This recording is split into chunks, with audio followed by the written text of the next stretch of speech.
দূরদেশে বসবাসকারী বাংলাদেশিদের কথা বলছে ডিবিসি নিউজ। আপনাদের সুখ দুঃখ, হাসি কান্না, আশা নিরাশার কথা সবার সামনে তুলে আনতে আমাদের আয়োজন দূরদেশে সুখ দুঃখ।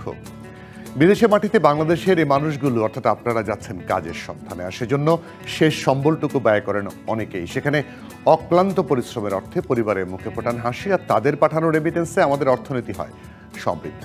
অবশ্য দালালদের খপ্পরে পড়েন কেউ কেউ, তারা নিঃস্ব হচ্ছেন। অন্যদিকে অনেক বাংলাদেশি নিজ গুণে দেশের নাম করছেন উজ্জ্বল। আমরা সেই সব মানুষের সবার কথাই বলবো এই আয়োজনে। আপনাদের সবাইকে আমন্ত্রণ জানাই, আমি মজুমদার জুয়েল।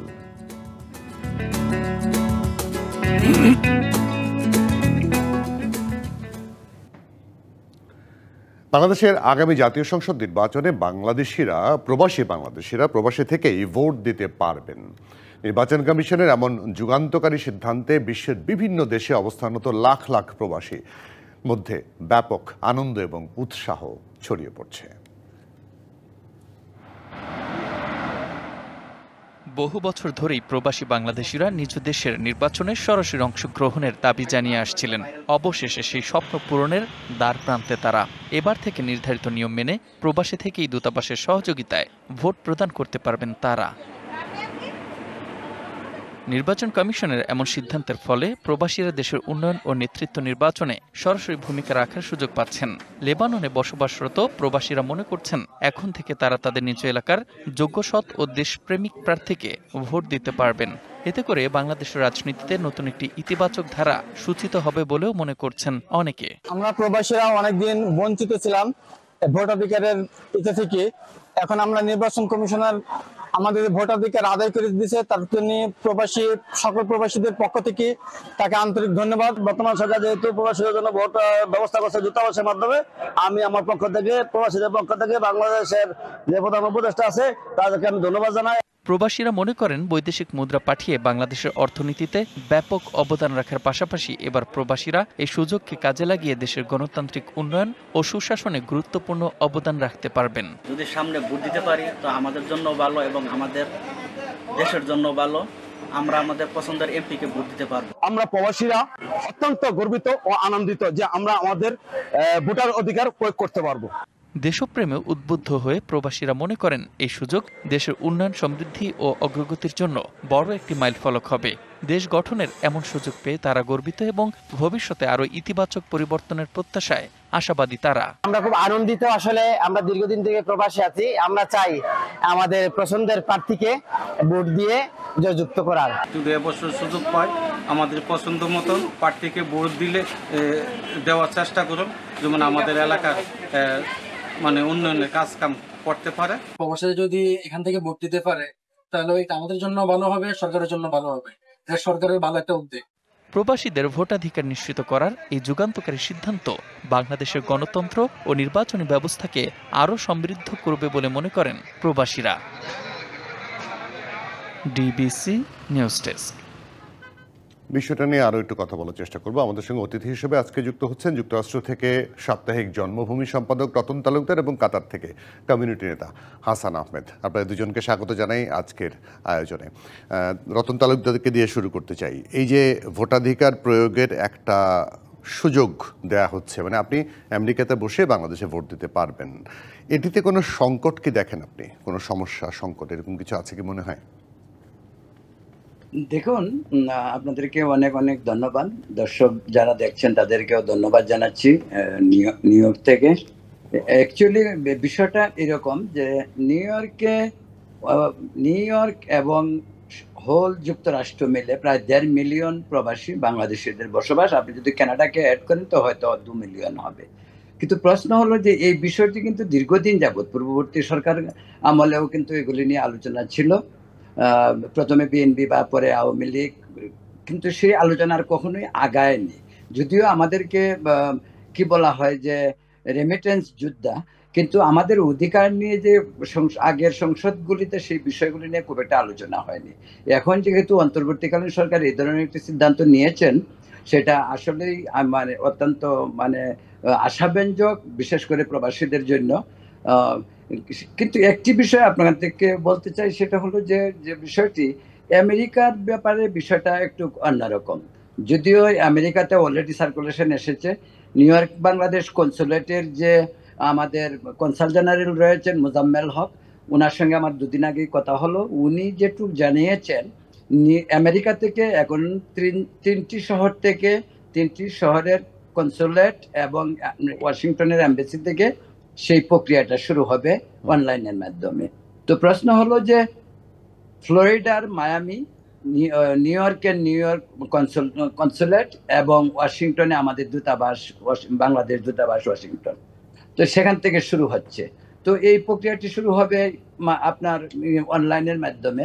প্রশ্ন হলো আমেরিকার ব্যাপারটা একটু জটিল, এই কারণেই বলবো, যেমন এখানে যারা গ্রিন কার্ড তারা সরাসরি তাদের সমস্যাটা কম, কিন্তু যারা আমেরিকান সিটিজেন, দ্যাট ইজ আপনার ডুয়েল সিটিজেন, তাদের ব্যাপারে জিনিসটি কিন্তু এখনো স্পষ্ট না। সেই কথাটি আমাদের কনসাল জেনারেল জানালেন যে সেই বিষয়টি এখনো স্পষ্ট না। তো ওই বিষয়টা জটিলতা কিছু থাকতে পারে, যেহেতু মিডল ইস্টের মতো আমাদের এখানে পরিবেশটা এরকম না। মিডল ইস্টে যেমন নাগরিকত্ব নেই, কিন্তু এখানে অধিকাংশ বাঙালিরাই নাগরিকত্ব নিয়েছেন, বা যারা অপেক্ষা করছেন তারাও হয়তো না। কিন্তু বাংলাদেশ যাদের ডুয়েল সিটিজেনশিপ মানে অ্যালাউ করে তাদেরকে তো দেওয়া উচিত, দেওয়ার কথা, সেটা তো জটিলতা থাকার কথা না। না, ওইটাই এখানে আরেকটু মানে জটিলতা আছে। সেই জটিলতাটা হলো যে প্রত্যেক মানে আমেরিকান সিটিজেন যারা dual citizen as well as Bangladeshi citizen, তাদেরকে অফিসিয়ালি ডুয়েল সিটিজেনের সার্টিফিকেটটি নিতে হবে। যদি এই পার্টটা বাদ দেওয়া হয়, তাহলে এমন হইতে পারে যে আপনার দরকার নেই, সে মানে সার্টিফিকেট আছে কি নেই সেটা হয়তো বিবেচনা করবে না, না করে এমন হতে পারে, বলতে পারে যে ঠিক আছে, যারা বাংলাদেশ অরিজিন, আপনারা জানেন বোধহয় যে আমেরিকান পাসপোর্ট যারা বাংলাদেশিরা নিয়েছেন, তাদের পাসপোর্টের একেবারে প্রথম যে অংশটা সেখানে কিন্তু লেখা থাকে অরিজিন, কান্ট্রি অফ অরিজিন। তো কান্ট্রি অফ অরিজিনে যখন বাংলাদেশ লেখা থাকে, দ্যাট ইজ সে বাংলাদেশি। এই বিবেচনায় যদি তাদেরকে নিবন্ধন করা হয়, তা আমার মনে হয় প্রায় সব বাংলাদেশিরাই হবে। কিন্তু আমেরিকা এবং কানাডার ব্যাপারে এই জটিলতাটা আমার মনে হয় রয়ে গেছে। এটা হয়তো আমি আশা করি ইলেকশন কমিশনার সেই বিষয়টা রিজলভ করতে পারবে। যে আমি এই জায়গাটা আবারও আলোচনায় আসবো, কারণ আপনাদের তো যাদের এনআইডি আছে তাদের তো সমস্যা হওয়ার কথা না। সেটা তো নর্মালি এনআইডি আছে, লিস্টেড, আপনারা রেজিস্ট্রেশন করা আছে। যাই হোক, সিদ্ধান্ত হয়তো আসবে, আমরা আবার আলোচনা আসবো। হাসান আহমেদ, আপনার কাছে আসি। যেটি রতন তালুকদার বললেন যে আমেরিকা, কানাডা বা ইউরোপিয়ান কান্ট্রিগুলোর যারা ডুয়েল সিটিজেন তাদের ব্যাপারে হয়তো এক ধরনের সিদ্ধান্ত হতে পারে, আপনাদের তো সেটা নাই। কিন্তু তারপরে একটা জিনিস যে অনেক সময় সংকটে দেখে অনেকে, আপনারা কি কোনো সংকট দেখেন, কোনো সমস্যা দেখেন যে যেই পদ্ধতিতেই ভোটটা দেয়া হোক না কেন কোনো সমস্যা কি হবে বলে মনে হয় আপনার? প্রথমে ধন্যবাদ জানাই বিবিসি নিউজকে আমার এই আমন্ত্রণ জানানোর জন্য। দেশ ও প্রবাসের সবাইকে সালামু আলাইকুম রহমতুল্লাহ। অনেক ভালো উদ্যোগ নিয়েছে ডক্টর ইউনূস স্যার প্রবাসীদের ভোট গ্রহণ করার জন্য, খুব ভালো উদ্যোগ। আর আমাদের মিডল ইস্টে আলহামদুলিল্লাহ কোনো সমস্যা নাই, যারা ভোটার আইডি কার্ড আছে সবাই ভোট দিতে পারবে এমবাসির মাধ্যমে। খুব ভালো উদ্যোগ নিছে আলহামদুলিল্লাহ, এটা হইলে তো খুব ভালো হয়। না, কিন্তু ওই যে সংকটের কথা বলা হচ্ছে বারবার, যে ধরেন যদি প্রক্সি ভোটিং হয়, ধরেন আপনি হাসান আহমেদ, আপনি সিলেক্ট করলেন আমাকে, আপনি হাসান আহমেদ মনে মনে ঠিক করলেন ওই মার্কায় ভোট দেবেন, আর আমি মনে মনে ঠিক করে আরেক মার্কায় ভোট দিলাম, এটা একটা সমস্যা হতে পারে না? জি অবশ্যই সমস্যা হবে। তাহলে এটা সমাধান কি? এটা সমাধান তো আপনার, এটা তো জনগণে তো এগুলা মানতেছে না, যে জ্বালায় ভোট দিব এইটাই কার্যকারী হবে না। সেটা যদি মানে আপনি কাকে বিশ্বাস করবেন, আপনি আমাকে বিশ্বাস রেখে আমাকে একজন প্রক্সি ভোটার তৈরি করবেন, সেই বিশ্বাসটা তো আমার কাছে রাখতে হবে। তাহলে সহজ পদ্ধতি কি হয়? পোস্টাল ব্যালট, মানে আপনি ওখানে আপনার কাছে একটা ব্যালট যাবে, ভোট দিয়ে আপনি পোস্টাল মাধ্যমে পাঠিয়ে দেবেন অথবা এমবেসিতে জমা দেবেন। সেটা ভালো হয় কিনা আমি জানি না, আপনি ভালো বলতে পারবেন। হ্যাঁ, এমবেসির মাধ্যমে দিলেও ভালো হবে, কোনো অসুবিধা হবে না ইনশাআল্লাহ। কিন্তু সংকটের কথা মানে আপনি সবকিছুই পজিটিভলি দেখছেন, খুব ভালো, ভালো হতে পারে, জি, কিন্তু জি, সব পজিটিভ কি হওয়ার কথা, কি সব পজিটিভ কি হবে মনে হয় আপনার কাছে? ইনশাআল্লাহ। জি, রতন তালুকদার, যে কথাটা ওই যে আপনি বলছিলেন যে ডুয়েল সিটিজেনশিপ, তার মানে পিআর যাদের আছে তাদের কোনো সংকট হবে না, তারা নর্মালি করতে পারবে, কিন্তু যাদের এনআইডি আছে তাদের তো সংকট হওয়ার কথা না। না, তাদের সংকট হওয়ার কথা না, কিন্তু এটা যদি আবার এরকম হয়, অনেক ডুয়েল সিটিজেন যাদের এনআইডি আছে, তো বাংলাদেশে গিয়ে এনআইডি করে আসছে, কিন্তু সেটা যদি রেকর্ড যদি চেক করা হয় তাহলে সেখানে একটু জটিলতা হইতে পারে। তবে আমি আগে এই যে ভদ্রলোক যিনি কাতার থেকে বলেন, ওনার কথার প্রসঙ্গে আমি একটা কথা আপনাদেরকে বলি যে ভোটের ব্যাপারটা যেটা হলো কি ইমেইল বা পোস্টাল ভোট দুটোই সেফ, কিন্তু পোস্টাল ভোট হয়তো দীর্ঘসূত্রিতার ব্যাপার প্রশ্ন আসতে পারে, ইমেইল ভোটটা হয়তো সম্ভবত ইজি হইতে পারে। এখন বলা যেতে পারে যে ইমেইলে একজনের ভোট আর একজনের দেবে, সেটার সুযোগ না হইতে পারে যখন একটি স্পেশাল আইডি কোড থাকবে, সেই কোডের মাধ্যমে যদি ইমেইলটা করা ইমেইল করে ভোট দেওয়া হয়, আমার মনে হয় যে ইমেইল ভোটটাই হয়তো হইতে পারে ইজি পদ্ধতি। কিন্তু আমাদের নির্বাচন কমিশন তো প্রক্সি ভোটের প্রতি বেশি আগ্রহী, প্রক্সি ভোটটাকে তারা বেশি সামনে রাখছে, সেক্ষেত্রে কি হবে তাহলে? তো প্রক্সি ভোট তাহলে তারা পরিষ্কার করে বলুক যে একদম ক্লিয়ার যে পদ্ধতিটা কি হইতে পারে, এই বিষয়টা কিন্তু এখনো ক্লিয়ার না, সেটা তাদেরকে ক্লিয়ার করতে হবে, সেটা কিভাবে তারা অ্যাকসেপ্ট করবে সেই জিনিসটা তো তাদের পরিষ্কার। প্রক্সি ভোটটা আমি একটু আগে বললাম যে এটা প্রক্সি ভোট হচ্ছে আপনি আমাকে চুজ করলেন, আমি আপনার হয়ে ভোটটা দিলাম, আপনি আমার নামটা রেজিস্ট্রেশন করে দিলেন, পারমিশন দিলেন, কিন্তু যে আমি যে সংকটের কথা হাসান আহমেদকে জিজ্ঞেস করলাম যে আপনি হয়তো ভোট দিবেন এক মার্কায়, আমি প্রক্সি ভোটার হিসেবে আরেকটা মার্কায় ভোট দিলাম, মানে সংখ্যাটা হয়তো আপনি আমি দুটো ভোট, কিন্তু এই দুটো ভোট তো অনেক, 1.5 কোটি প্রবাসে থাকে বাংলাদেশে, 1.5 কোটি হয়তো ভোটার হতে পারবে না, যারাই হতে পারবে, সেটা যদি লাখের ঘরে যায় সেটাও তো একটা সংখ্যাটা কম না। আমাকে প্রশ্ন করছে? জি জি, হ্যাঁ, না, প্রক্সি ভোটের ব্যাপারটা দেখুন, এটা খুবই জটিল, এটা আমেরিকাতে এটা হয়তো করতে হবে না, আমার যে ধারণা, হয়তো মিডল ইস্টের ব্যাপারে এটা হইতে পারে, এখানে করতে হবে না, এই কারণে এখানে প্রত্যেকের নিজের ভোটটা সে নিজেই দিতে পারবে। যদি আরেকজনকে দিয়ে প্রক্সি দিয়ে ভোট দেওয়া হইতে হয় তাহলে সেটাতে একটু জটিলতা হবে, আমার মনে হয়, যেটা আপনিই বললেন যে অ্যাকচুয়ালি দুটো ভোট, তো সেই সমস্যাটা হইতে পারে, কিন্তু এটা আমেরিকা বা কানাডা বা ইউরোপের ব্যাপারে হয়তো হবে না যে বিষয়টা। কেন মনে করছেন সমস্যা হবে না? কেন সমস্যা হবে না? এই কারণে যে আমেরিকা, ইউরোপ বা কানাডায় যারা বসবাস করে, তারা প্রত্যেকেই তাদের নিজের ভোটটি দেওয়ার মতো তার অ্যাবিলিটি আছে, সেই কারণে সেই জটিলতাটা হয়তো না হইতে পারে, এটা আমার বিশ্বাস আর কি, আমি যেটা মনে করি। বা ওইটা নিয়ে আমাদের ওই দিন নিউ ইয়র্কে একটি সেমিনারেও কথা হচ্ছিল, সেখানে কয়েকজন আইনজীবীও ছিলেন, তারাও এই প্রসঙ্গটাই বললো যে এই প্রক্সি ভোটের ব্যাপারটা ইউরোপ, আমেরিকা বা কানাডার জন্য হয়তো একটু মানে অন্যরকম ভাবতে পারে, মানুষ হয়তো দরকার পড়তে না পারে, যেটা মিডল ইস্টের জন্য হইতে পারে। সেই জন্য বলছি যে মিডল ইস্টে যেমন অনেকেই আছে যে জিনিসটা হইতে পারে, যে আমি জানি না, যে এমন হইতে পারে যে হয়তো অনেকেই কম্পিউটার সম্পর্কে অনেক অজ্ঞ, বা সে ঠিক মতো সেটা করতে পারবে না কাজটা, তাকে আরেকজনের হেল্প নিতে হবে, সেটার জন্য আমি বলছি যে সেটা হয়তো ওই কারণে হইতে পারে। না, আমি সেখানের মধ্যে একটু বোঝারও ভুল আছে। প্রক্সি ভোটে আপনি রেজিস্ট্রেশন করে দিবেন আমাকে, কিন্তু ভোটটা কিন্তু আমি দেব, আপনি দিবেন না, মানে ব্যাপারটা বোঝাতে পারলাম কি? আমি সেই জায়গাটা বুঝতে পারছি, সেটা আপনি সব মানে প্রসিডিউরটা সব আপনি করে দিলেন, পরে আমি গিয়ে ভোটটা দিব, তাহলে এটাই যদি হয়, তাহলে এই যে আপনি কিছুক্ষণ আগে যেটা বললেন যে একজনের ভোট আর একজনের দেওয়ার স্কোপ কি এখানে থাকতেছে, সেটা তার নিজের ভোটটা সে নিজে দিতে পারতেছে। আচ্ছা আচ্ছা, মানে মোটামুটি পরিষ্কার। হাসান আহমেদের কাছে আরেকটু যায় যে সেই জায়গাটায় আরেকটু সহজ যদি করা যায়, যে আপনারা তো আপনাদের এমবেসি আছে, আপনাদের কনসুলেট আছে, সেখানে একটা বুথ করে যদি ভোট নেয়ার ব্যবস্থা করা যায়, কনসুলেট থেকে ফলাফলটা জানিয়ে দিল, সেটি কতটুকু সহজ হয় বলে আপনার মনে হয়?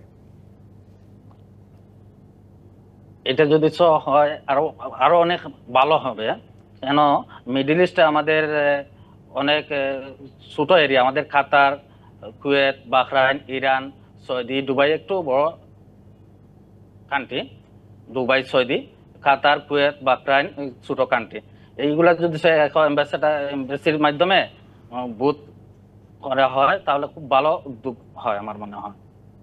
তাহলে কি আপনাদের পক্ষে সহজ হবে ভোট দেওয়াটা, নাকি প্রক্সি ভোটিংটা সহজ হয়? একটু একটু একটু অনেক সহজ হবে। একটু একটু বিস্তারিত হয়ে যদি বলেন তাহলে ভালো হয়, যে কেন সুবিধাটা হয়, কেন প্রক্সি ভোটিংটা সমস্যা হতে পারে? প্রক্সি ভোট তো সমস্যা অবশ্য হবে, এইরকম হইলে তো ভোট যেমনি কইছেন ভাইয়ে,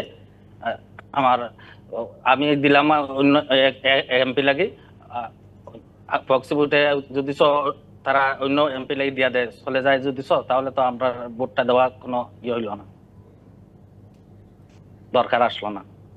জি, হাসান আহমেদ এবং রতন তালুকদার একটু থাকবেন, আমরা একটা বিরতি নিয়ে আসি, বিরতি নিয়ে ফিরে এসে আবার আপনাদের সঙ্গে যুক্ত হচ্ছি আলোচনায়।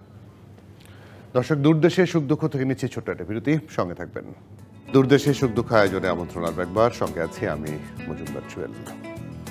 এ পর্যায়ে প্রবাসীদের যে ভোট দেওয়ার সুযোগ দেওয়া হচ্ছে সেগুলোর বিষয়ে যে প্রস্তাবগুলো আছে, সেটার বিপক্ষে যে কথাবার্তাগুলো আছে, সেগুলো একটা ইনফরমেশন আপনাদেরকে দেওয়ার চেষ্টা করি। গণপ্রতিনিধিত্ব আদেশে প্রবাসী ভোটারদের ডাকযোগে ভোট দেওয়ার অধিকার দেওয়া হলেও কখনোই তাদের এই সুযোগ দেওয়ার কার্যকর কোনো উদ্যোগ নেওয়া হয়নি। ফলে 2008 থেকে 2024 পর্যন্ত বাংলাদেশের কোনো প্রবাসী ভোট দিতে পারেননি। এছাড়া প্রবাসী ভোটিং নিশ্চিত করতে নাসির কমিশন, মানে বর্তমানে যে নির্বাচন কমিশন আছে, নাসির কমিশন একটি উচ্চ পর্যায়ের উপদেষ্টা কমিটি গঠন করেছে। এই কমিটি প্রাথমিকভাবে প্রক্সি, পোস্টাল এবং অনলাইন ভোটিং নিয়ে খসড়া প্রস্তাব তৈরি করে রাজনৈতিক দলগুলোর মতামত এরই মধ্যে নিয়েছে। প্রবাসী ভোটিং খুব সহজ নয়, কিন্তু এর প্রতিটি পদক্ষেপেই চ্যালেঞ্জ আছে। বেশিরভাগ ক্ষেত্রে ভোটার নিবন্ধন প্রক্রিয়া থেকেই চ্যালেঞ্জ শুরু হয়। জরিপে দেখা যায় 87% দেশে প্রবাসী ভোটার রেজিস্ট্রেশন প্রক্রিয়া সক্রিয়ই নয়, মানে বাংলাদেশ নয়, বাংলাদেশের বাইরে 87% দেশের ভোটারের যে রেজিস্ট্রেশন প্রক্রিয়া সেটি সক্রিয়ভাবে কাজ করা হয় না। প্রক্সি ভোটিং পদ্ধতিতে প্রবাসীরা প্রথমে একটি অ্যাপে ফেস রিকগনিশনের মাধ্যমে নিবন্ধন করে প্রি রেজিস্ট্রেশনের মাধ্যমে আগ্রহ প্রকাশ করবেন। তার পক্ষে যিনি প্রক্সি ভোট দেবেন তার এনআইডি এবং বিস্তারিত তথ্য দিতে হবে। তারপরে তার প্রক্সি ভোটার নির্বাচিত হলে তারপরেই তিনি প্রক্সি ভোট দিতে পারবেন। অতিথিদের নিয়ে আবারও আলোচনায় যুক্ত হচ্ছে। আমাদের সঙ্গে যুক্ত আছেন যুক্তরাষ্ট্র থেকে সাপ্তাহিক জন্মভূমি সম্পাদক রতন তালুকদার এবং কাতার থেকে কমিউনিটি নেতা হাসান আহমেদ। আপনাদের দুজনকে আবারও স্বাগত জানাই। হাসান আহমেদ, ওই যেটা কথা বলছিলাম, যে রতন তালুকদারও একটু বলছিলেন যে আপনাদের পক্ষে ওই যে ফেস রিকগনিশন, মানে চেহারা রিকগনিশন করে রেজিস্ট্রেশন করা, আইটিতে অনেক সময় হয়তো কম্পিউটারের সাথে অনেকেই জানেন না, সেটি এক ধরনের ঝামেলা হতে পারে কিনা? আপনারা কি সহজভাবে করতে পারবেন এই রেজিস্ট্রেশনগুলো? রেজিস্ট্রেশনগুলো আপনার যদি আপনার হ্যালো, জি শুনতে পাচ্ছি, বলুন। জি, বুলেটের মাধ্যমে যদি আপনার ভোটার গ্রহণ করা হয় খুব ভালো হয় আমার মনে হয়। ব্যালটের মাধ্যমে? জি জি। আচ্ছা, প্রক্সি ভোটার না, মানে সেটা ওই যে রতন তালুকদার যেটা বললেন যে তাতে সমস্যা হতে পারে আপনাদের রেজিস্ট্রেশনের ক্ষেত্রে, তাই কি? জি জি। কেন সমস্যা কেন হবে? জি প্রসাদ ভাই, সমস্যা তো অনেকে আপনার সবকিছু করতে পারতো না, সবাই এরকম ভাবে সেগুলো বোঝে না, যেহেতু এই মধ্যপ্রাচ্যের দেশগুলোতে আসলে মানে অদক্ষ কর্মীর সংখ্যাই বেশি, মানে যারা বেসিকলি অদক্ষ না, মানে লেবার হিসেবে যারা যায় কাজ করতে, তাদের কারণে কঠিন হবে বলে মনে হচ্ছে আপনার? জি, একটু কঠিন হবে মনে হয়। আচ্ছা, তাহলে সহজ করার জন্য কি পদ্ধতি নেওয়া যায়?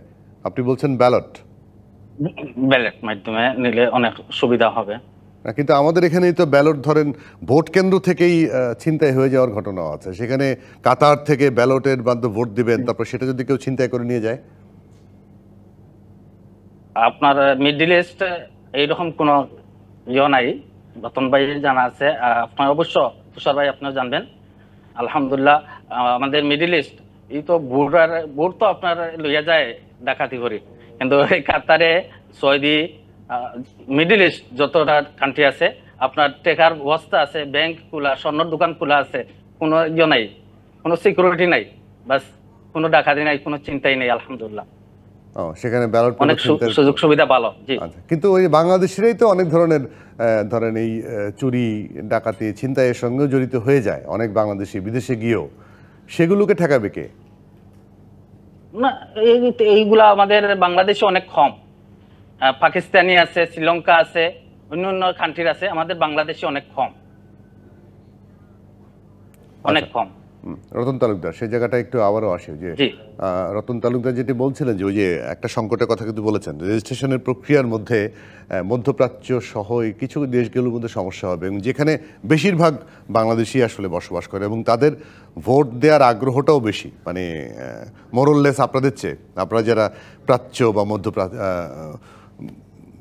বড় দেশে থাকেন, আমেরিকা, ইউরোপ, এইসব দেশে, তাহলে তাদের ব্যাপারটা কিভাবে ভাবা যায়?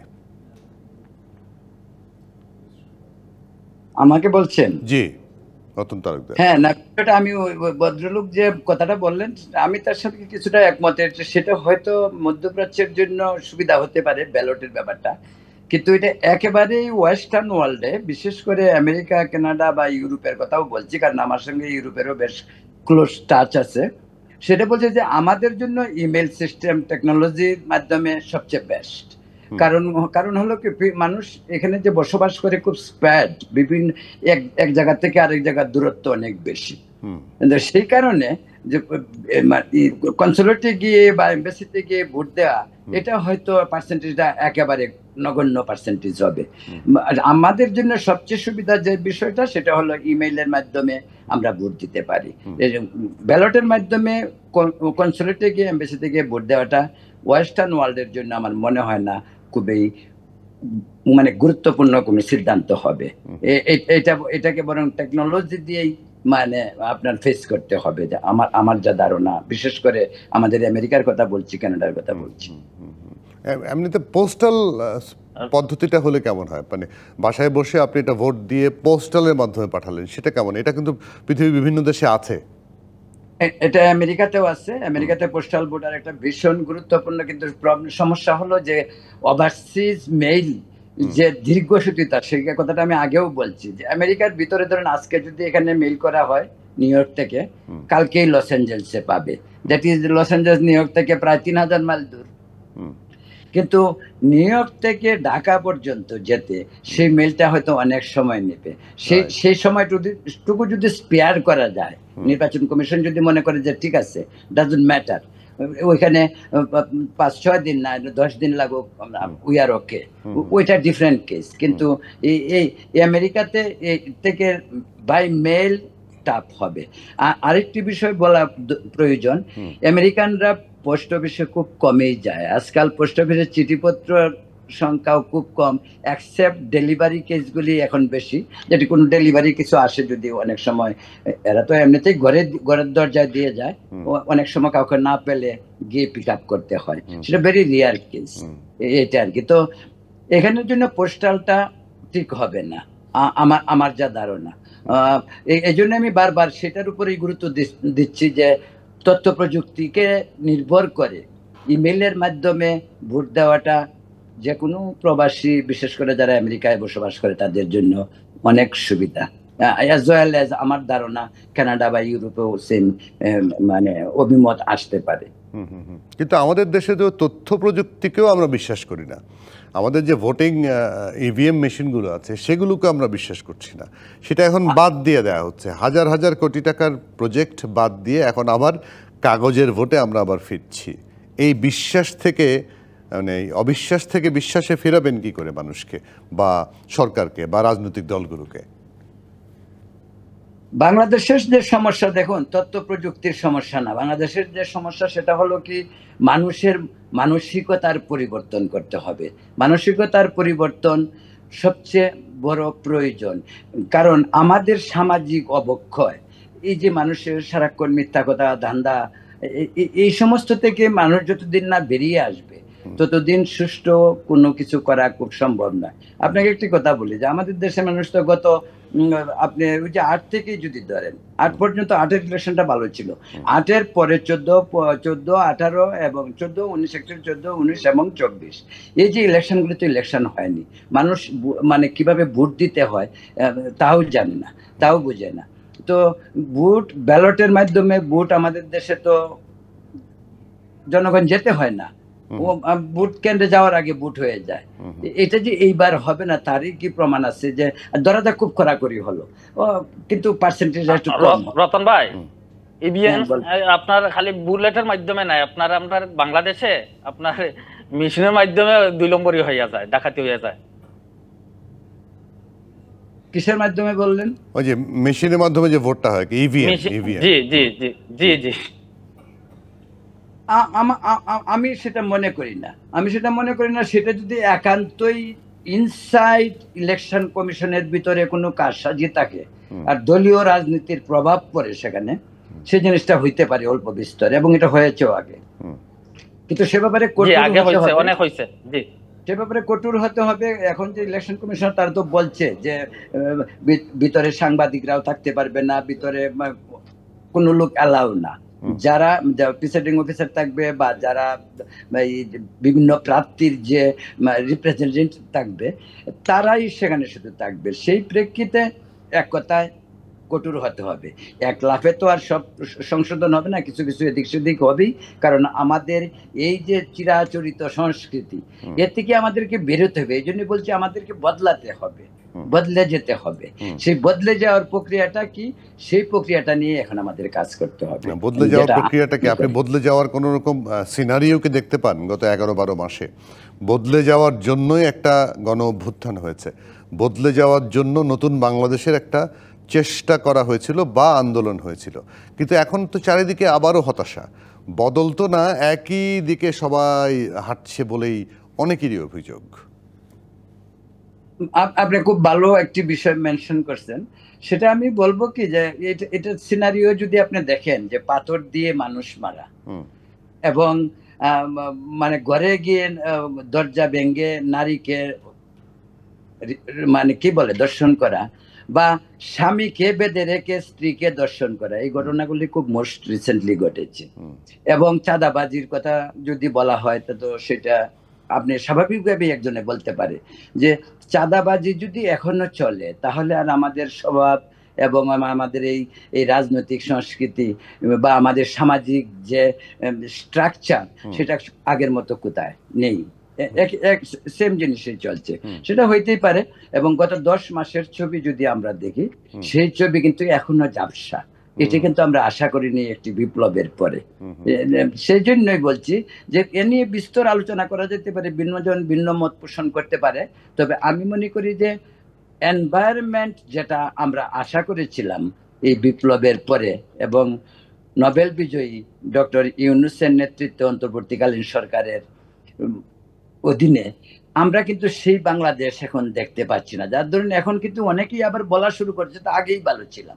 যেমন আমরা বলি মাঝে মাঝে ব্রিটিশ আমলেই তো ভালো ছিলাম, তারপর আমরা পাকিস্তান পেলাম, পাকিস্তান আমলেই ভালো ছিলাম অনেকে বলছে। বাংলাদেশের ইতিহাস তো 54 বছরের আমরা জানি। কিন্তু শুধু যদি এই এই এই 1 বছরের বিপ্লবের পরের দৃশ্য আমরা পর্যালোচনা করি তাহলে আমরা দেখব তেমন পরিবর্তন কিন্তু নেই। সেটা সাংবাদিকতার জগৎ হোক, সেটা সামাজিক জগৎ হোক, সেটা রাজনৈতিক জগৎ হোক, আমাদের চারিদিকেই অবক্ষয়। সেই অবক্ষয় থেকে আমাদেরকে বেরোতে হবে। তার জন্য সুশাসন এবং আইনের শাসন প্রয়োজন। এবং কে প্রতিষ্ঠা করবে সেই আইনের শাসন, সেটার জন্য রেসপন্সিবল সরকারকে দায়িত্বশীল হতে হবে। সেটাই হলো সবচেয়ে বটম লাইন। বিরতি নিয়ে ফিরে এসে আবারও যুক্ত হচ্ছে আপনাদের সঙ্গে আলোচনায়। দর্শক, দূরদেশে সুখ দুঃখ থেকে নিচ্ছি আরও একটা বিরতি, সঙ্গে থাকবেন। দূরদেশে সুখ দুঃখ আয়োজনে আমন্ত্রণ আরও একবার, সঙ্গে আছি আমি মজুমদার জুয়েল। আজকে অতিথি হিসেবে যুক্ত আছেন রতন তালুকদার এবং হাসান আহমেদ। হাসান আহমেদ, আপনি কিছু বলতে চেয়েছিলেন সম্ভবত এর আগের বার যখন রতন তালুকদার বললেন যে আমাদের সুশাসন দরকার, যেসব ঘটনা ঘটছে তাতে আমরা অনেকেই হতাশ। জি, আমার ভাই একটু আগে বলছেন পাথর দিয়ে লোক হত্যা করা, দর্শন, চুরি ডাকাতি অনেক বেড়ে গেছে। এখন তো আপনার কোনো দলীয় কোনো সরকার নাই, এখন নির্দলীয় সরকার। ডক্টর ইউনূস স্যার আইনের আওতায় আসামিদেরকে আনেন না কেন? এখন তো কোনো দলের হাতে কিচ্ছু নেই, বিএনপিও নেই, জামাতও নেই, আওয়ামী লীগ স্বৈরাচারও নেই। জি, শেষ করেন কথা। মানে তারপরেও কেন ডক্টর ইউনূস সরকার তাদেরকে ধরছে না, সেটা আপনার প্রশ্ন। না, এটাই এটাই হচ্ছে আমার। আপনার কাছে কি মনে হয় কেন ধরছে না? কারণ এরা তো হয়তো অনেক জায়গায় অভিযোগ আছে যে কেউ কেউ বিএনপি করে, কেউ জামাত করে, এই কারণে তাদেরকে ধরে না। এই কারণে আপনার কি মনে হয় তাই? না, এটাই আপনার ভালো জানবে আপনার বর্তমান সরকার। বিএনপি তো অলরেডি তারিখ জিয়া বলে দিছে, আপনার যেই হোক আসামি, যে অন্যায় করবে তাকে আইনের আওতায় নিয়ে আসার জন্য। তাহলে আপনার আসামিগুলা ধরে না কেন? দেশ এখন কেমন চলছে বলে আপনার মনে হয়?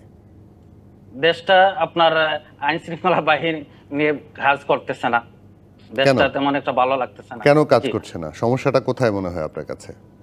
দেখেন, অনেক গুরুত্বপূর্ণ একটা জায়গা সচিবালয়, দেখেন 10 দিন পর পর আন্দোলনে চলে যায়, যে সবাই রিক্সা ড্রাইভার থেকে আপনার অটো ড্রাইভার, সব শ্রেণীর মানুষ যে কোনো একটা আন্দোলন নিয়ে আপনার সচিবালয় ঘেরাও করার জন্য চলে যায়। যদি আইন শৃঙ্খলা কঠোরভাবে পদক্ষেপ নিত তাহলে এইগুলা হইতো না। কিন্তু আইন শৃঙ্খলা কঠোরভাবে পদক্ষেপ গত 11 মাসে যখন নেয় নাই, সামনে তাহলে নির্বাচনের সময় কিভাবে নেবে? তাহলে নির্বাচন কি সুষ্ঠু হবে? কি মনে হয় আপনার? না, এই রকম যদি আপনার আইন শৃঙ্খলা চলে তাহলে নির্বাচন তো সঠিকভাবে হবে না।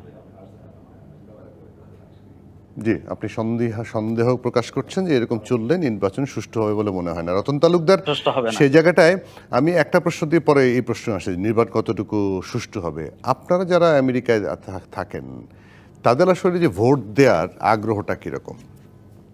মানে আগ্রহটা মানে হচ্ছে ধরেন প্যাসিভলি অনেকেই, আমি এরকমও দেখেছি যে 3 লাখ টাকা খরচ করে ফ্লাইট ধরে 7 দিনের জন্য এসে ভোটটা দিয়ে গেছে, এরকম পাগলও আছে, এরকম আগ্রহের মানুষও আছে। আমি পাগল বললাম শব্দটা কারণ এই ভোটের দামটা একটু বেশি হয়ে গেল না, একটা ভোটের জন্য মানে মোটামুটি 5 লাখ টাকা খরচ। তো সেরকম আগ্রহটা কীরকম ভোট দেওয়ার জন্য? আমি বলবো যে আমেরিকাতে মিডল ইস্টে যে ধরনের যতটুকু আগ্রহ যা বা একটা ইলেকশন হলে যে প্রেজেন্টেশনটা হবে সেটা আমেরিকার বেলায় বা ইউরোপের বেলায় হইতে পারে, এই সম্ভাবনা অনেক কম। এটার কারণটা হলো যে এখানে মানুষের জীবন, এখানে মানুষের যে কর্মস্থান থেকে নিজের বাসভবন যেখানে সে থাকে, তার বিস্তর দূরত্ব, সমস্ত কিছু মিলে মানুষের তো খুব ব্যস্ত লাইফ এখানে। কিন্তু তার অর্থ এটা নয় যে এখানে ইন্টারেস্ট নেই, এখানে ইন্টারেস্টেড লোকের সংখ্যা অনেক বেশি, কিন্তু সেটা হয়তো মিডল ইস্টের সঙ্গে যদি আপনি তুলনা করেন সেটা সেরকম হবে না। আর দ্বিতীয়ত হলো যে বিষয়টা দলীয় রাজনীতির যে সংকীর্ণতা, মানুষের আস্থা একজনের প্রতি আরেকজনের, যেমন আমি বলি যে যারা বিএনপি করে তারা হয়তো ভোট দিতে দেওয়ার ইন্টারেস্ট হবে, জামাত যারা করে ইন্টারেস্ট হবে। এবার হয়তো আওয়ামী লীগ যদি ভোটে না থাকে তো হয়তো আওয়ামী লীগের বিশাল অংশ যারা মানে আওয়ামী লীগ সমর্থন করে তারা হয়তো থাকবে না। তো এটা একেবারে অ্যাকুরেট বলা যাবে না যে কত পার্সেন্ট হয়তো ইন্টারেস্ট, কত পার্সেন্ট না। তবে ভোট দেওয়ার জন্য জেনারেলি ইন্টারেস্ট মিডল ইস্টের যে প্রবাসী তাদের চেয়ে আমেরিকান, ইউরোপিয়ান এবং কানাডিয়ান কম হবে, সেটা বলতে পারি। সেটার কারণটা হলো খুব ফাস্ট লাইফ এখানে, সে এই লাইফ এত দ্রুত লাইফের মাঝে এই ব্যাপারে হয়তো অনেকে ইন্টারেস্ট নাও বোধ করতে পারে। আবার কিছু কিছু ওই যে আপনি যেটা বললেন প্লেনের টিকিট কেটে গিয়েও ভোট দিতে, এরকম আছে। একজন আপনি দেখছেন এরকম হয়তো 100 জন পাওয়া যেতে পারে, কিন্তু লক্ষ লক্ষ পাওয়া যাবে না, সেটাই আর কি। একজন আমাদের তো এখন সংস্কারের যে অবস্থা চলছে, সংস্কার কমিশন হয়েছে, সংস্কার কমিশনের সহসভাপতি আপনার দেশ থেকে উড়িয়ে নিয়ে এসে তাকে দিয়ে একটা বিশাল সংস্কারের ব্যবস্থা করা হচ্ছে। সেখানে অনেকটা ইউরোপিয়ান আমেরিকান স্টাইল এখানেও চালু হওয়ার এক ধরনের চাপাচাপিও আছে, অনেকের দাবিও আছে, যেমন উচ্চকক্ষ নিম্নকক্ষ থেকে শুরু করে অনেক কিছু, ইভেন কি আনুপাতিক হারে যে ভোট, PR হ্যাঁ, সেগুলোতে কতটুকু মনে হয় বাংলাদেশের মানুষ কতটুকু আগ্রহী আছে বা হবে বলে আপনার কাছে মনে হয়? দেখুন, আমরা 70 থেকে নির্বাচনে উৎসব মুখর পরিবেশে নির্বাচনে করি। আমার এখনো মনে আছে 70 নির্বাচনে আমি ভোটার ছিলাম না, কিন্তু তখনও আমরা চিৎকার করেছি, মিছিল করেছি। মানুষের যে ভোট দেওয়ার প্রবণতা, আমাদের দেশের সাধারণ মানুষ কিন্তু অত্যন্ত রাজনৈতিক সচেতন। আপনি গ্রামের চা স্টলে যাবেন, সেখানেও রাজনীতি, সেখানে দেখবেন কে কাকে ভোট দেবে। ইলেকশন আসার আগে এটা একটা অন্য ধরনের এনভায়রনমেন্ট তৈরি হয়, এই পরিবেশটা আসলেই ভোলা যায় না। আমার কাছে খুব মাঝে মাঝে খুব নস্টালজিক মানে মনে হয় সেই দৃশ্যের কথা যখন ভাবি। তো এখন যে ইলেকশন হবে, আমি আগেও বলছি যে ইলেকশন কারচুপি বা ইলেকশনের মাঝে যে ধরনের মানে পরিবেশ থাকা, সেই পরিবেশ ছিল না বলেই অনেক লোক ভোট দিতে পারে না। আজকে ধরেন আপনার যে ছেলেটির বয়স 40 বছর বয়স, মধ্যবয়সী, একবারও ভোট দিতে পারেনি, সে এখনো একবারও ভোট দিতে পারেনি। সেটা বলছে, সে এখনো ভোট দিতে পারে না। আর আপনি যে বিষয়টা বলছেন যে ভোটের যে প্রক্রিয়া নিয়ে যে সংসদীয়, আমি আমার সংসদীয় যে কমিটিগুলি হয়েছে, সংস্কার কমিটির প্রতি আমার ব্যক্তিগতভাবে কোনো ধরনের আস্থা নেই। এই কারণে, কারণ আলী রিয়াজ আমার ফ্রেন্ড, যে আলী রিয়াজ ওখানে গেছেন, আলী রিয়াজকে আমি খুব ভালো করে চিনি। আলী রিয়াজের দ্বারা কতটুকু কি হইতে পারে সেটা আমি বুঝি বলেই বলছি যে সংস্কার কমিটিগুলি জাস্ট কালক্ষেপণ করছে, পয়সার অপচয় করছে, আমাদের জনগণ ট্যাক্স পেয়ারের পয়সা, সেটার অপচয় হচ্ছে। আমি এত ডিপে যেতে চাই না, তবে আমি মনে করি যে মানুষ যে সারা জীবন প্রচলিত 70 থেকে যে প্রচলিত সিস্টেমে, সংসদীয় গণতান্ত্রিক পদ্ধতিতে আমরা যে প্রচলিত পদ্ধতিতে ভোট দিয়ে আসছি আজকে অর্ধদশক ধরে, এটা 21 শতাব্দীর 80 শতাব্দী চলে গেছে অলরেডি। কিন্তু এই মুহূর্তে যে মানুষ পিআর সম্পর্কে কোনো আইডিয়া নেই, ওরা জানে না পিআর জিনিসটা কি, মানে সে কাকে ভোট দিবে, এই যে কনফিউজ, এবং আমাদের দেশের মতো ছোট দেশে দ্বিকক্ষ বিশিষ্ট আইনসভার কোনো প্রয়োজন পড়ে না, এতদিন তো প্রয়োজন পড়েনি। সেটা হইতে পারে, সেটা সমঝোতার ভিত্তিতে পরবর্তীতে যে সরকার আসবে তারা সমঝোতার ভিত্তিতে একটা আপার হাউস করতেই পারে, মনোনীত আপার হাউস করতে পারে। কিন্তু এটা একেবারে সংসদীয় কমিটি বা আপনার যে আমাদের অন্তর্বর্তীকালীন সরকার তার সংস্কারের আওতায় এই বিষয়টা আনতে হবে, সেটা আমি মনে করি না। আমাদের এর আগেও কিন্তু পরপর 3 বার তত্ত্বাবধায়ক সরকার ছিল, তারা কিন্তু 90 দিনের মাঝেই নির্বাচন করেছে। এই সরকার পর্যাপ্ত সময় পেয়েছে, যেহেতু তারা অন্তর্বর্তীকালীন সরকার, কোনো টাইম ফ্রেম নেই, যে কারণে তারা দীর্ঘদিন আছে বা দীর্ঘদিন থাকতেও চায় বোধহয়। আমি জানি না যে সরকারের প্রকৃত অর্থে সদিচ্ছা আছে কিনা যে নির্বাচন দিবে। সে আমার আস্থাটা যেন কেন কম, আমি সরি টু সে দ্যাট। কিন্তু আমার মনে হচ্ছে নির্বাচন নিয়ে যে খুব একটা মানে খুব দ্রুত প্রচেষ্টা চলছে তা নয়। আমার মনে হয় এটাও এক ধরনের আইওয়াশ। সরকার হয়তো বেশি দিন থাকতে চাচ্ছে, কিন্তু এই নির্বাচনের প্রক্রিয়াটাকে আলোচনার মাধ্যমে রাখতে চাচ্ছে, যাতে করে বিএনপি না খেপে। আর অন্যান্য ইসলামিক দলগুলি, জামাত, এনসিপি, তাদের খুব একটা মাথা ব্যথা এখন নেই, কারণ তারাও একটু ঘর গোছানোর সুযোগ পাবে। ইউনূস সাহেব যত লিঙ্গার হবে ততটুকুই জামাত এবং এনসিপি সুযোগটা পাবে। আর আমি অন্য দৃষ্টিকোণ থেকে আরেকটি বিষয় বুঝি যে প্রকারান্তে খবরের অন্তরালে যা ঘটে, সেটা আমার কাছে এখনো মনে হয় যে ইউনূস সরকার মানেই জামাতের একটা হিউজ সাপোর্ট এবং এনসিপি সাপোর্ট। এনসিপি তো তাদেরকে নিয়োগ দিয়েছে, তারা বলেই প্রধান উপদেষ্টা নিজে। এনসিপি জামাত, আমি চেষ্টা করে ফেলি যে যেটা বলছেন যে আমার কাছে যে এনসিপি কে ডক্টর ইউনূসের দলেই মনে হয়। এই কারণেই মনে হয় উনি নিজে বলছেন যে ছাত্রদের রাজনীতি করা উচিত, এবং উনি কয়েকটি বিদেশি সংবাদ মিডিয়ায় তিনি তার মানে কি বলে ইন্টারভিউতে তিনি কিন্তু বলছেন যে আমি বলছি ছাত্রদেরকে রাজনীতি করার জন্য বা রাজনৈতিক দল করার জন্য। তো ছাত্ররা এই সুযোগটাই পেয়েছে। 4 জন উপদেষ্টার 2 জন বেরিয়ে আসলো, অ্যাকচুয়ালি 1 জন বেরিয়ে আসলো, নাহিদ। যে 5-6 জন ছিল মূল নেতা আমাদের এই কোটা আন্দোলনের, তাদের প্রায় সকলেই সেখানে ছিল। তো এখন যদি একজন উপদেষ্টার দিকে আসলো, আবার আসিফ মাহমুদ সজীব ভুইয়া সে এখনো, বা মাহফুজুর রহমান সে এখনো ওখানে রয়ে গেছে, যেটা কিভাবে আমি মানে এই জন্য আসলে সন্দেহের বীজগুলো আপনাদের মধ্যে দানা বাঁধছে বলেই আপনি বলতে যাচ্ছেন, এবং সাধারণ মানুষের মধ্যে এক ধরনের প্রশ্ন অবশ্যই দেখা দিয়েছে। তারপর আমরা চাই দ্রুত একটি নির্বাচন হোক, কারণ নির্বাচনের জন্য মানুষ মুখিয়ে আছে। আপনি যেটা বললেন 40 বছর হয়ে গেছে যার, সে এখনো ভোট দিতে পারেনি। সে আসলে একটা ভোটের অধিকারের জন্য আন্দোলন 17 বছর ধরে হয়েছে, সেটার একটা বিস্ফোরণ হয়েছে শেষ পর্যন্ত। এখন নির্বাচনটা জরুরি, নির্বাচনটা হয়ে যারা নির্বাচনে বিজয়ী হবে তারা ক্ষমতায় আসুক, তারা দেশটাকে ভালোভাবে চালাক, সেটি সাধারণ মানুষ থেকে শুরু করে রাজনৈতিক দলগুলোরও এক ধরনের আশা। আপনাদের দুজনকে অনেক ধন্যবাদ, রতন তালুকদার এবং হাসান আহমেদ, আমাদেরকে আজকে সময় দেওয়ার জন্য। আজকের সময় শেষ, রতন তালুকদারের সাথে কথা হবে, আরো বক্তব্য শুনবো আপনার কাছ থেকে। আজকে আমার সময় একদম শেষ। অনেক ধন্যবাদ, কৃতজ্ঞতা। প্রবাসী বন্ধুরা, আপনাদের সুখ দুঃখের কথা আমরা জানাবো, তবে সব কথা যে আমরা জানি তা কিন্তু নয়। এমন অনেক কথা, ঘটনা, সাফল্য আছে আপনাদের, যা আমাদের জানতে হবে। আর আমরা জানলে যে জাতি জানবে বিশ্ব। তাই আপনারা কি জানাতে চান, কি বলতে চান, আমাদেরকে জানান। কোনো কথা থাকলে ভিডিও বার্তাও পাঠাতে পারেন আমাদের ঠিকানা। আমাদের সঙ্গে যোগাযোগের ঠিকানা ক্যাপিটাল লেটারে durdesh.dbc@gmail.com, এই ঠিকানায়। ভালো থাকবেন, খুব ভালো। আবার দেখা হবে আগামী শুক্রবার। ডিবিসির সঙ্গে থাকবেন।